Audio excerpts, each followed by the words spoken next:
On est au dojo Jean-Nogueil à La Roquette pour les remises de ceinture de fin de saison du judo club Jiu-Jitsu Force Judo.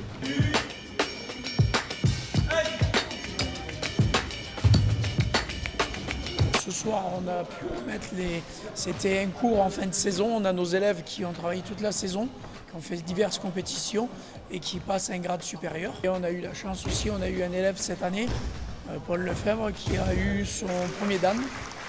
Donc on a pu le lui remettre également ce soir. C'est le troisième d'une fratrie.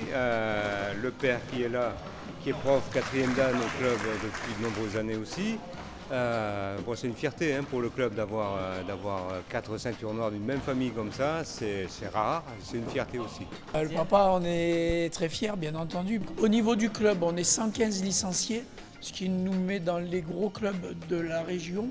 Alors ça peut paraître, on a une petite commune on va dire par rapport à d'autres grosses villes, mais on a toujours eu de beaux dojos, de beaux moyens, on est bien suivi et avec la qualité technique on arrive à avoir un beau club. On a la chance, on a un encadrement, on a Renaud, un encadrement qui est riche. Ouais, on a Renaud qu'on a vu tout à l'heure, qui est le prof et le directeur technique du club qui est 7e dan, ce qui est relativement rare et qui mérite d'être souligné. On a Christophe Manson qui est également enseignant en 4e dan. Tout à l'heure vous avez vu aussi sur le tapis un autre prof en ceinture rouge et noir, c'est Franck Le Rosé, qui est conseiller technique, rouge et blanche pardon, qui est conseiller technique régional et qui est aussi 6e dan et qui enseigne sur le tapis. On a aussi, qui n'est pas là ce soir, on a Jean-Yves Duboc, qui est également brevet d'état judo, qui est 5e dan, et moi-même 4e dan.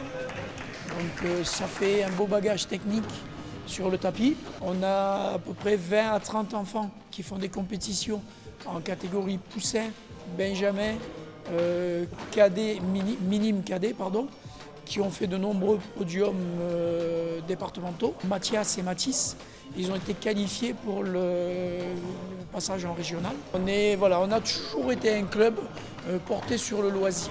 On a une grosse base loisir. Bien entendu, quand on a des compétiteurs, et notamment des compétiteurs qui vont sortir du lot, on est capable de les accompagner jusqu'à un niveau national. Le judo, ce n'est pas que la ceinture noire. C'est un club de loisirs avec un état d'esprit qui est l'entraide et la prospérité mutuelle. Donc on travaille tous les uns avec les autres.